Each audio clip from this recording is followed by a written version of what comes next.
अस्सलाम वालेकुम, नमस्ते, सत श्री अकाल, हेलो एवरीवन।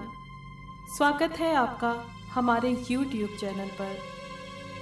ये उन दिनों की बात है जब मेरे शौहर का ट्रांसफ़र एक बहुत ज़्यादा वीरान आबादी में हो गया। वहाँ पर इक्का दुक्का 2-4 घर ही बने हुए थे। अब चूँकि गवर्नमेंट की तरफ से वो घर मिला तो हमें तो वहाँ जाना ही था। उस वक्त मेरा एक ही बेटा था जो बहुत खूबसूरत था, बहुत ही ज़्यादा गोल मटोल था। सब उसको बहुत चाहते थे। जो उसको देखता था वो उसे अपनी गोद में लेना चाहता था। दिन यूं ही गुजरते जा रहे थे और अभी असद सिर्फ 1 साल का ही था। इतना बड़ा नहीं हुआ था कि वो स्कूल जाता। मैंने तो अपने शौहर की मोहब्बत में खुद को संभाल लिया था, लेकिन वो तो अभी बच्चा ही था। एक दिन मैंने अपने शौहर से कहा, साजिद, यहाँ पर एक तो घर तो बने हुए हैं, क्या यहाँ के पड़ोसी हमसे मिलना नहीं चाहेंगे? तो वो कहने लगे कि ना जाने कैसे लोग होंगे, हमारी ज़बान उनको आती भी होगी या नहीं। मैं तो अपने काम के सिलसिले में यहाँ हूँ, लेकिन फिर भी मैं पूछूँगा, कोई खातून किसी घर में हुई तो उनसे मिलने तुम चली जाना। अच्छा है, तुम्हारा दिल भी बहल जाएगा। मैं तो वैसे भी ज़्यादा देर से घर आता हूँ। मैंने कहा, बिल्कुल ठीक कह रहे हैं, बल्कि मैं सोच रही हूँ किसी दिन खीर बनाकर पड़ोस में जो घर हैं वहाँ दे आऊँ। हाँ, ये तुम बिल्कुल ठीक कह रही हो, चलो फिर तुम चली जाना। और दूसरे दिन मैंने ऐसा ही किया। मैंने खीर बनाई और असद को अपनी गोद में लेकर मैं उस घर में चली आई। मैंने दरवाज़ा खटखटाया। एक बार दरवाज़ा खटखटाया, कोई आवाज़ नहीं आई। दूसरी बार, तीसरी बार, पर कोई जवाब नहीं मिला। तो फिर मैंने कहा, यह भी मुनासिब है कि अभी चली जाती हूँ, हो सकता है यहाँ पर कोई मौजूद ना हो इस वक्त। अभी मैं जाने के लिए पलटी ही थी कि पीछे से मुझे दरवाज़ा खुलने की आवाज़ आई। मुड़कर देखा तो वहाँ पर एक बहुत खूबसूरत सी औरत खड़ी थी। वो इतनी खूबसूरत थी कि मैं टिकटिकी बांधे उसे देखे चली जा रही थी। उसके लंबे लंबे काले बाल, उसकी बड़ी बड़ी आंखें, और वो मुझे नहीं बल्कि असद को देख रही थी।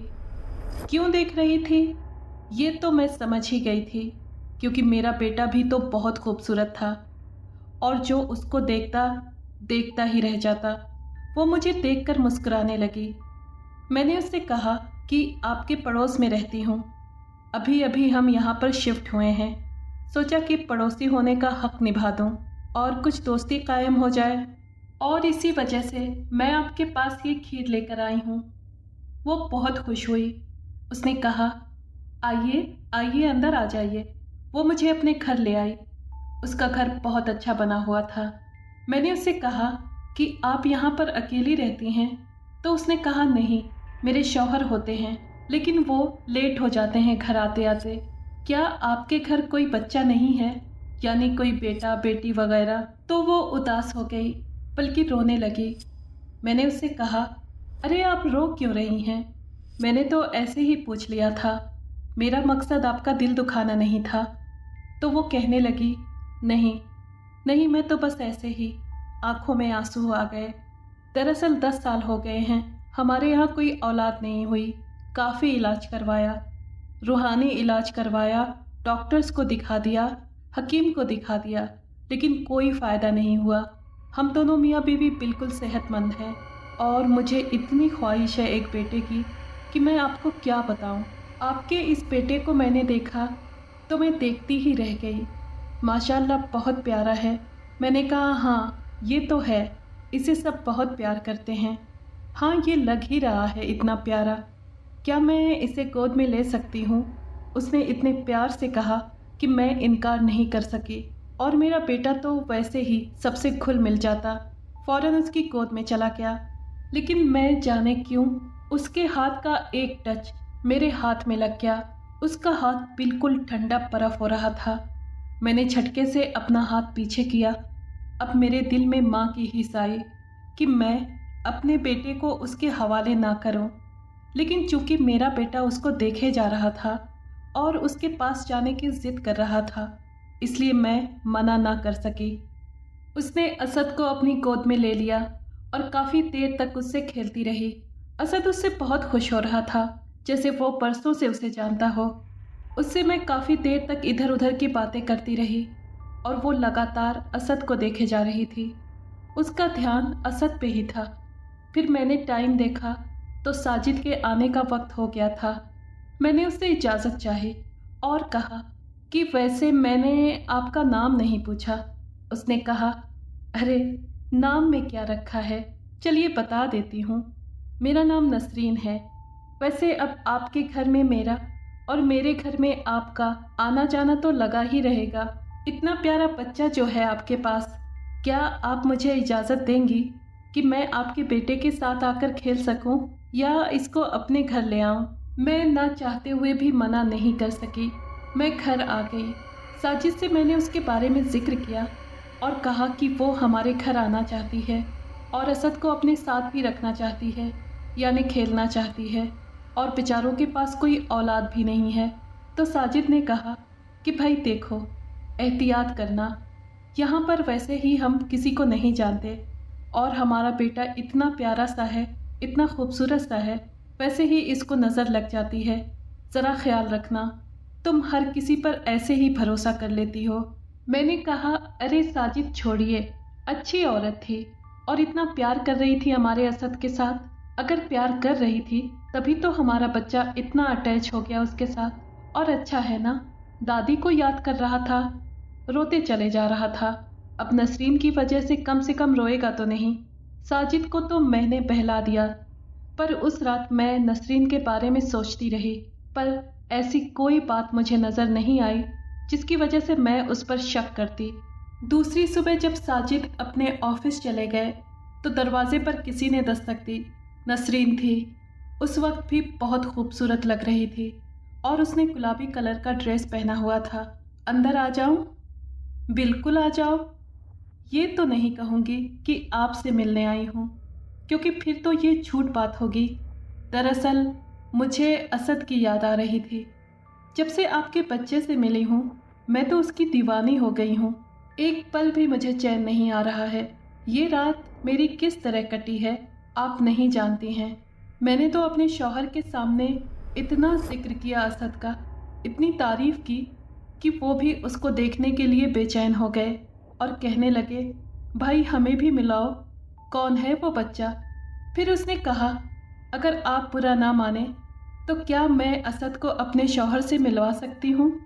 बस थोड़ी देर में ले आऊँगी। अरे नहीं नहीं, आप इसे ले जाइए, बल्कि ये तो मुझे तंग कर रहा था। क्या है ना, दादी नहीं है इसकी, वही इसको संभालती थी और मेरे काम करने में बहुत मसला कर रहा है। अच्छा है तुम इसे संभाल लोगी तो मैं घर का काम निपटा लूँगी। यहाँ तो कोई मासी वगैरह भी नहीं है। तो उसने कहा, अच्छा ये तो बहुत अच्छी बात हो गई। अब जब भी आप काम करेंगी मुझे बुला लीजिएगा, मैं असद को अपने घर ले जाऊंगी। मैंने कहा, तुमने तो मेरी मुश्किल आसान कर दी। वो असद को अपने घर ले गई। मैं सोचती हूँ उस वक्त मुझे क्या हो गया था। मैं एक अजनबी औरत पर इतना भरोसा कर रही थी, इतना एतबार कर रही थी, लेकिन नहीं, उस वक्त मैं सिर्फ ये सोच रही थी कि मेरे बेटे की जिम्मेदारी कोई उठा ले। शायद इसी लापरवाही की वजह से मैंने ये तबाही खुद अपने सर ले ली थी। वो मेरे बेटे को अपने साथ ले गई और ये फिर रोज़ का मामूल हो गया। वो हर सुबह साजिद के जाने के बाद असद को अपने साथ ले जाती और असद जब आता तो बहुत खुश होता। दिन यूं ही गुजरते रहे। नसरीन से मेरी अच्छी खासी दोस्ती हो गई थी और उसका बहाना तो असद था, और मैंने इस बात का बुरा भी नहीं माना क्योंकि मैंने उसको खुद उसके हवाले किया था। एक दिन मैंने महसूस किया कि असद की सेहत दिन ब दिन गिरती जा रही है। मेरा बेटा जो इतना मोटा सा था माशाल्लाह, इतने प्यारे प्यारे उसके गुलाबी गाल, उसके गुलाबी होठ, उसकी बड़ी बड़ी आंखें, उसका चेहरा मुरझाने लगा था और उसकी आंखों के आसपास काले घेरे पड़ते जा रहे थे। और ये काफ़ी दिनों से मैं ये महसूस कर रही थी। मैंने साजिद से कहा, साजिद मुझे असद की तबीयत कुछ ख़राब सी लग रही है, क्या हम इसे डॉक्टर को दिखा दें? तो उन्होंने कहा, हाँ यहाँ पर कोई डॉक्टर नहीं मिलेगा। चलो मैं अपने ऑफिस के किसी बंदे से मालूम करता हूँ, फिर रात में तुम्हें ले जाऊंगा। रात में हम डॉक्टर के पास गए। डॉक्टर ने कहा, ये तो काफ़ी ज़्यादा वीक लग रहा है। क्या आप इसको सही से खाना नहीं खिला रहे हैं? क्या ये दूध नहीं पीता है? तो हमने कहा, बिल्कुल, हम इसकी सेहत का ख्याल रखते हैं, पर हो सकता है मौसम की ख़राबी की वजह से या जगह चेंज होने की वजह से ऐसा हो रहा है इसके साथ। डॉक्टर ने कहा, चलिए मैं इसके लिए कुछ दवा लिख देता हूँ, ख्याल रखिएगा। पर मुझे आपके बेटे की हालत कुछ ठीक नहीं लग रही है। हो सके तो शहर के किसी बड़े डॉक्टर को दिखा दीजिए। अब साजिद के पास तो टाइम नहीं था कि वो मुझे लेकर जाते, और मेरे ससुराल वाले इतने करीब नहीं रहते थे। कम से कम 4-5 घंटे का रास्ता था। अकेले तो मैं जा ही नहीं सकती थी। साजिद की छुट्टियों का इंतज़ार कर रही थी। दूसरे दिन सुबह ही सुबह नसरीन आ गई। उसको मैंने कहा कि असद दिन ब दिन कमज़ोर होता जा रहा है, तो वो परेशान हो गई। उसने भींचकर उसको अपने सीने से लगा लिया। मैं उसको अजीब सी नज़रों से देखने लगी। ये इसको क्या हो गया? उसने कहा, लाइए इसको मुझे दे दीजिए, मैं घर ले जाती हूँ। तो मैंने कहा, नहीं, आज मेरा दिल नहीं मान रहा है। आज मैं अपने बेटे को अपने पास रखूँगी। और वैसे भी इतने दिनों से तुम्हें तंग कर रही हूँ। कामों का क्या है, काम तो होते ही रहते हैं, पर इस वक्त मुझे अपने बेटे की सेहत देखनी है। उसने कहा, हाँ ये तो ठीक है, लेकिन आप इसे मुझे अभी दे दीजिए। उसने ये बात मेरी आंखों में देखते हुए कही। मुझे लगा मैं हिप्नोटाइज हो गई हूँ। मेरा दिमाग सुन्न हो चुका था। मैं वही कर रही थी जो वो करवा रही थी। उसने कब मेरे बेटे को मेरी गोद से लिया, कब वहाँ से उठी, कब अपने घर गई, मुझे कुछ पता नहीं चला। मैं होश में ही नहीं थी। दरवाज़ा खोलकर वो जा चुकी थी। मैं होश में उस वक्त आई जब मेरे ससुर मेरे घर आए।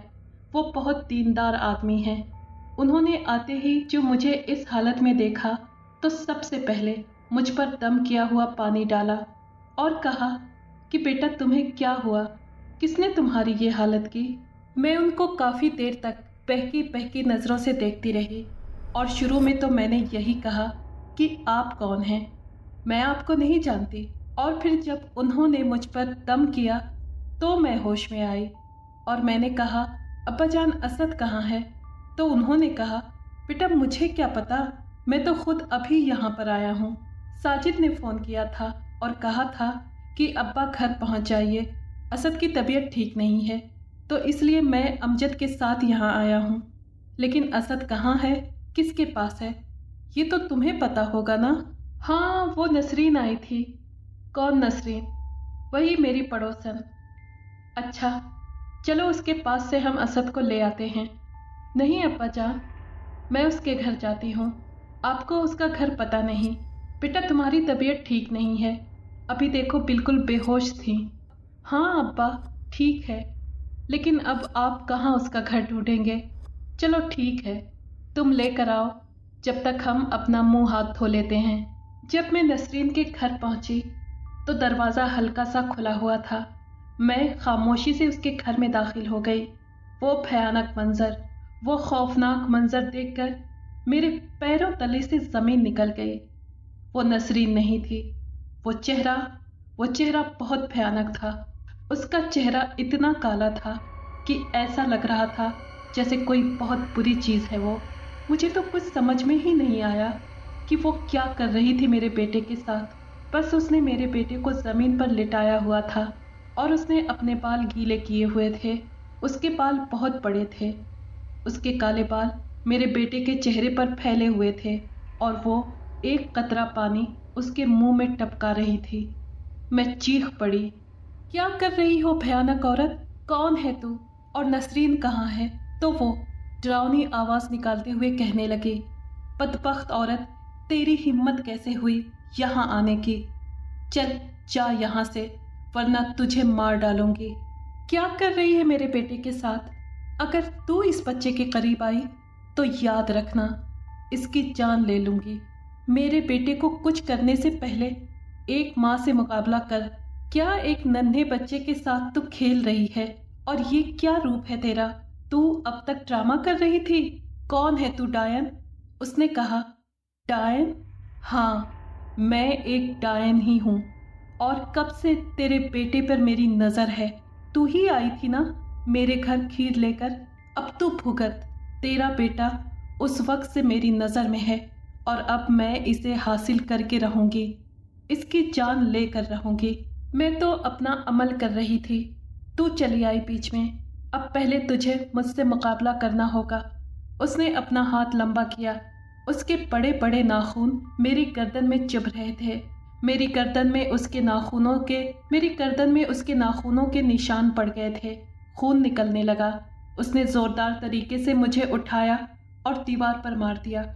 आज तक वो दर्द मुझे अपनी रीढ़ की हड्डी में महसूस होता है। मैंने इतना इलाज करवाया, लेकिन वो दर्द मेरा गया नहीं। वो तो एक जख्म था जो मुझे लगा था, पर मेरे बेटे के साथ जो वो कर रही थी, वो जख्म मैं कैसे भूल पाती। मैं चीख रही थी, बचाओ, कोई मेरी मदद करो। तभी मेरे ससुर वहाँ आ गए। अगर वो दीनदार आदमी, जो एक बहुत बड़े आमिल भी हैं, वहाँ मौजूद ना होते तो आज मैं जिंदा नहीं होती और ना मेरा बेटा मेरी गोद में खेलता। उन्होंने उस पर दम किया हुआ पानी डालना शुरू कर दिया। वो दुआएं पढ़ रहे थे और उस पर पढ़ पढ़कर दम कर रहे थे। वो कह रहे थे, दूर हो जा इस खानदान से, छोड़ दे इस बच्चे को, क्यों इनके पीछे पड़ी है। उसने कहा, हाँ, ये बच्चा मुझे बहुत प्यारा लगा। मैं इसको अपने साथ लेकर जाऊंगी। ये बहुत खूबसूरत है। पूछ इस औरत से, पूछ क्यों आई थी ये मेरे पास खीर लेकर। यही मेरे पास आई थी। जब मैंने इसके बच्चे को देखा तो मेरा दिल आ गया।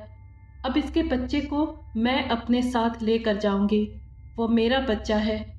उन्होंने कहा, नहीं, तू डायन है, तू शैतान है। ये इंसान का बच्चा है। तू अपने लोगों में रह। इंसानों के बच्चों से मोहब्बत ना कर, बल्कि ये मोहब्बत नहीं है। तू तो इसको मार डालना चाहती है। तू तो अपना जहरीला पानी उसके मुंह में डाल रही है, उस बच्चे को मार रही है। दूर हो जा। और उस पर दुआएं पढ़ पढ़ कर फूंक रहे थे। और फिर उस डायन का अमल खत्म होने लगा, क्योंकि मेरे ससुर बहुत बड़े आमिल हैं। ये ऊपर वाले का करम है कि मैं उनकी बहू हूँ और आज उनकी वजह से ही जिंदा सलामत हूँ। वो अब वहाँ से गायब हो चुकी थी। ससुर ने फौरन मुझे वहाँ से उठाया और उसी वक्त गाड़ी में बिठाया। मेरे बेटे को भी गोद में लिया। साजिद को भी उन्होंने बता दिया था कि वो हमें हॉस्पिटल लेकर जा रहे हैं। वहाँ हमारा महीनों इलाज होता रहा। जो हमारी हालत थी वो बिल्कुल ख़राब हो चुकी थी। उसके बाद हमारा रूहानी इलाज भी हुआ। फिर आखिरकार मेरे ससुर उस जगह एक बार फिर गए। उन्होंने उस घर में जाकर वहाँ का जायज़ा लिया और आसपास के लोगों से जब मालूम किया तो उन लोगों ने कहा, अरे साहब, ये घर तो कई सालों से बंद है, यहाँ तो कोई नहीं रहता है। यहाँ पर नसरीन नाम की कौन औरत थी? कोई नहीं थी। ये तो कब से खाली है। देखिए, यहाँ पर ताला लगा हुआ है। अरे हाँ, यहाँ पर तो ताला लगा हुआ है, पर मेरी बहू तो यहाँ आकर उस औरत से मिलती थी। अरे नहीं, बल्कि ये घर तो काफ़ी सालों से वीरान पड़ा है। बल्कि यहाँ के बारे में तो काफ़ी बातें मशहूर हैं। हम चूँकि आपके बहू से मिले नहीं, इसलिए हमने उन्हें बताया भी नहीं। उनके शौहर कम कम ही हमारे पास आते हैं, बल्कि आते ही नहीं थे। इसी वजह से कभी मुलाकात ही नहीं हुई। मेरे ससुर ने फौरन साजिद से कहा, अब बहू और मेरा पोता वहाँ नहीं रहेंगे, इनको मैं अपने घर लेकर जा रहा हूँ। और साजिद से कहा कि तुम भी अपना ट्रांसफ़र करवा लो। फिर मुझे समझाया, बेटा आइंदा कभी ऐसे घरों में अकेले नहीं जाना। तुम जानती हो वो वीरान घर था। वो खब्बीस डायन थी जो तुम्हारे बच्चे को ले जाती और तुम्हें मार डालती। आज तुम्हारा बेटा बच गया है और तुम भी। ऊपर वाले का बहुत शुक्र अदा करती हूँ कि आज मैं अपने बेटे की खुशियाँ देख रही हूँ। मेरा बेटा अब बड़ा हो चुका है, पर वो वक्त जब मुझे याद आता है तो मेरे रोंगटे खड़े हो जाते हैं।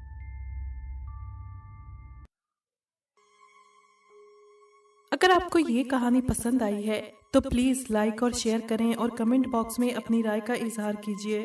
अगर आपने हमारे चैनल को अभी तक सब्सक्राइब नहीं किया है तो प्लीज़ सब्सक्राइब कर लें और बेल आइकन को प्रेस कर दें ताकि आने वाली हर कहानी का नोटिफिकेशन आपको मिल सके। शुक्रिया।